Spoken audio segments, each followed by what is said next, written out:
Hello guys, कैसे हैं आप सब। Welcome back to the channel. तो बीपीएससी की प्रिपरेशन कर रहे हैं हम सब लोग और काफी टाइम से मैं आप लोगों के साथ में डिस्कस कर रही हूँ बीपीएससी से रिगार्डिंग उसके कुछ प्रीवियस ईयर क्वेश्चन। आज की वीडियो में मैं आप लोगों के साथ में डिस्कस करूंगी कि अब आपके आज की जो डेट है वो 3 हो चुकी है और आपका जो एग्जाम है वो 15 और 16 को जो डिक्लेयर हो चुका है। बहुत कम दिन बचे हैं।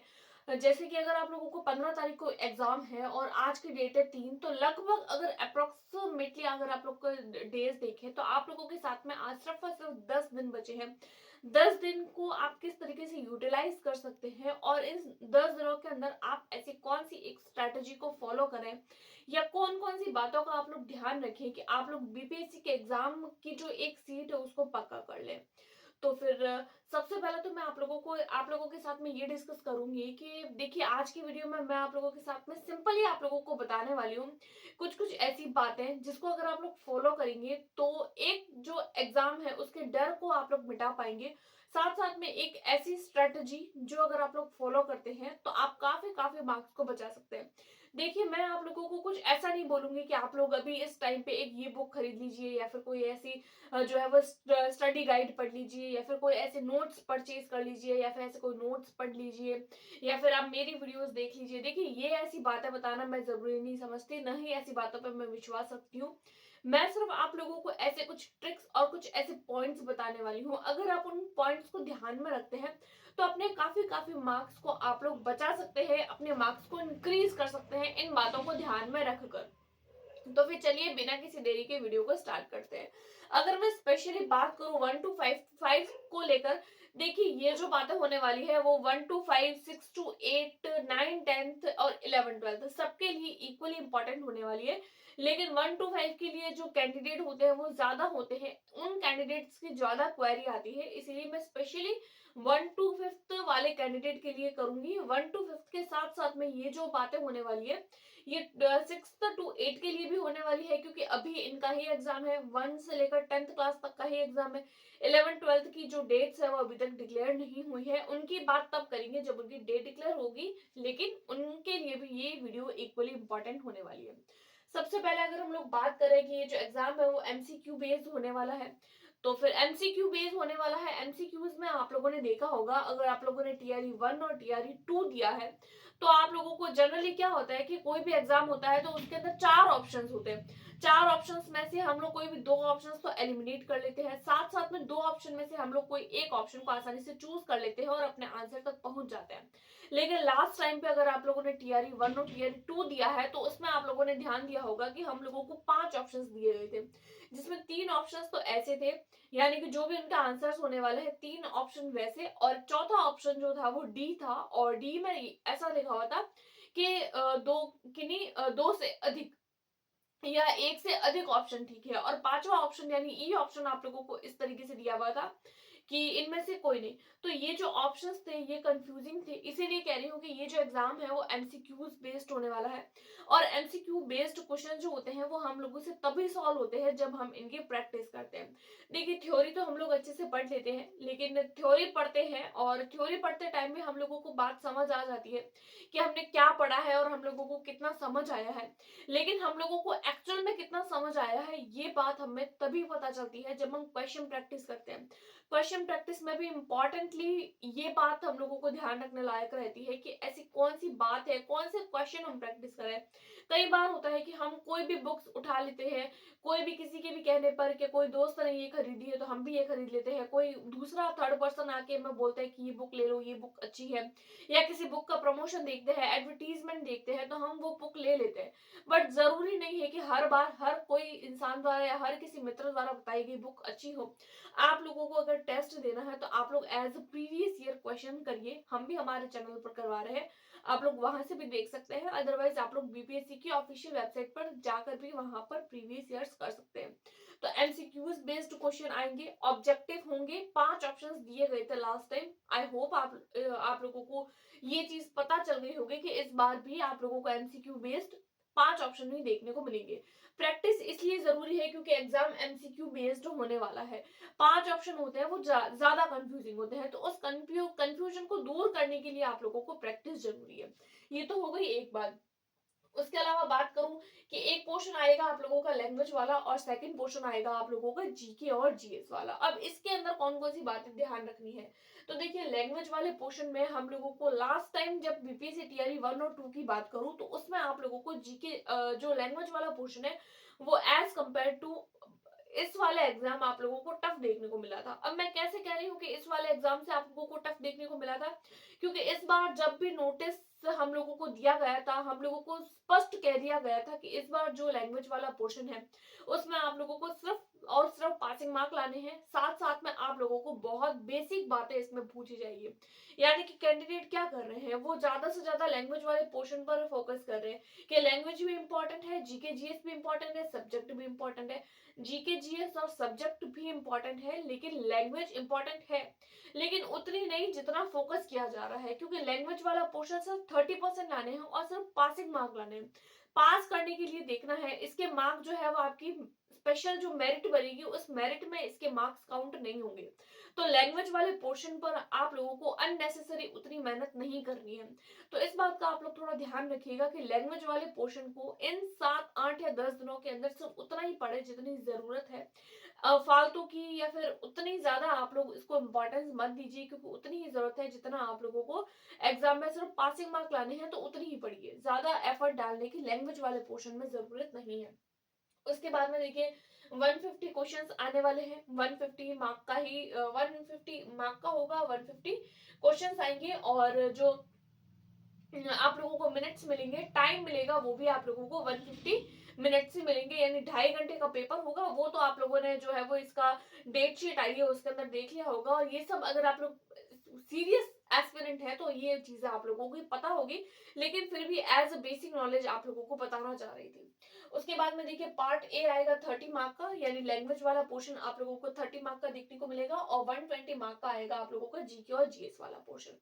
अब देखते हैं कि जीके और जीएस वाले पोर्शन को किस तरीके से आप लोग प्रिपेयर कर सकते हैं, क्योंकि यही जो होता है वो इस एग्जाम की रीड की हड्डी है, ऐसा समझिए। बेस पॉइंट होता है, मेन इंपॉर्टेंट पार्ट होता है, क्योंकि जीके जीएस ही एक ऐसा पार्ट होता है जो आपके मार्क्स को इंक्रीज करता है और आपके मार्क्स को जो है वो डिक्रीज करने का काम करता है। क्योंकि जीके जीएस जो होता है इसमें बहुत सारे सब्जेक्ट्स पूछे जाते हैं, कोई एक पर्टिकुलर सिलेबस नहीं दिया जाता है, कोई भी कौन सा टॉपिक आने वाला है, कौन कौन से चीजें आने वाली है, एक पर्टिकुलर जो बात है, कोई पर्टिकुलर टॉपिक है, पर्टिकुलर कोई भी एक सब्जेक्ट है वो नहीं बताया जाता है।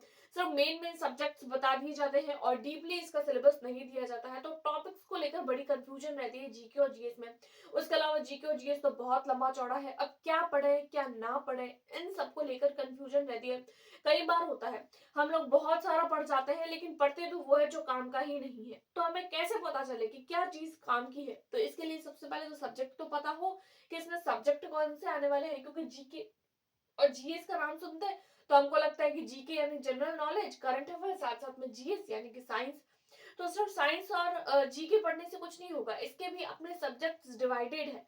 किस तरीके से है तो देखिए जी जो पार्ट 2 होगा उसमें आप लोगों को जीके और जीएस वाला पोर्शन देखने को मिलेगा, जिसमें जनरल साइंस होगी और आप लोगों का जनरल नॉलेज होगा। ये तो होंगे ही, इनके साथ साथ में क्या होंगे, तो इसमें आप लोगों को मैथ्स देखने को मिलेगी, रीजनिंग देखने को मिलेगी। तो अब देखिए मैथ्स और रीजनिंग की अगर मैं बात करूं स्पेशली, तो देखिए ऐसे कैंडिडेट जिनकी मैथ्स रीजनिंग बहुत ज्यादा वीक है, उन्हें लगता है कि हमारा मैथ्स और रीजनिंग बहुत ज्यादा वीक है लेकिन हमारे ये जो 4 सब्जेक्ट है ना ये बहुत ज्यादा अच्छे हैं।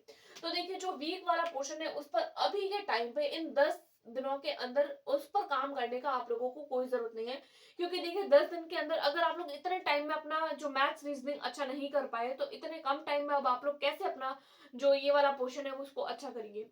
तो अभी के टाइम पे अब इन 10 दिनों के अंदर आप लोगों को क्या करना होगा, स्पेशली मैथ्स और रीजनिंग के लिए।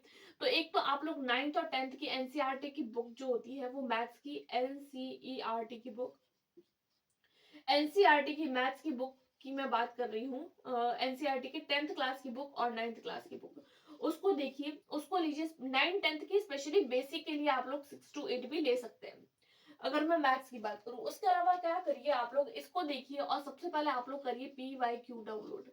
जैसे आप लोग पीवाईक्यू मैथ्स और साइंस के डाउनलोड करेंगे ना, जीके और जीएस के प्रीवियस क्वेश्चंस डाउनलोड करेंगे, डाउनलोड करने के बाद में आप लोग मैथ्स वाला पोर्शन देखिए और मैथ्स वाले पोर्शन में देखिए कि किस टॉपिक में से क्या क्या क्वेश्चंस पूछे जा रहे हैं। बस प्रीवियस ईयर कर लीजिए मैथ्स और रीजनिंग के लिए।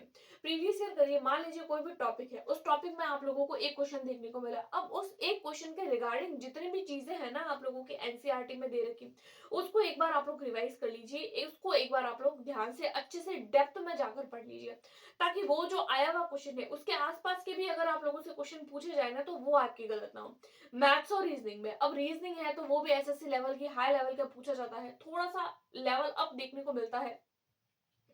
ज्यादा तो एसएससी नहीं बोल सकते, लेकिन हाँ हल्का सा आप लोगों को लेवल अप देखने को मिलता है रीजनिंग में, राइट। तो मैथ्स और रीजनिंग के लिए आप लोग प्रीवियस ईयर डाउनलोड करिए, और जो क्वेश्चंस प्रीवियसली पूछे गए हैं ना, उनके आसपास के जितने भी टॉपिक है, उनके आसपास के जितनी भी चीजें हैं, उनको आप लोग रिवाइज कर लीजिए। ऐसा ऐसा करने से क्या होगा कि आप लोगों का एक टॉपिक तो तैयार हो जाएगा, साथ साथ में एक टॉपिक के साथ साथ में उसके आसपास की जितनी भी चीजें हैं, वो सारे टॉपिक्स, वो सारी चीजें क्लियर होती जाएगी। क्योंकि अभी के टाइम में आप लोग सोच रहे हैं कि हम मैं एक एक लाइन पढ़ूं, एक एक टॉपिक पढ़ूं, उसको डेप्थ में करूं, फिर उसके बहुत सारे क्वेश्चन प्रैक्टिस करूं, तो ऐसा तो आपका मैथ्स ही क्लियर नहीं होगा।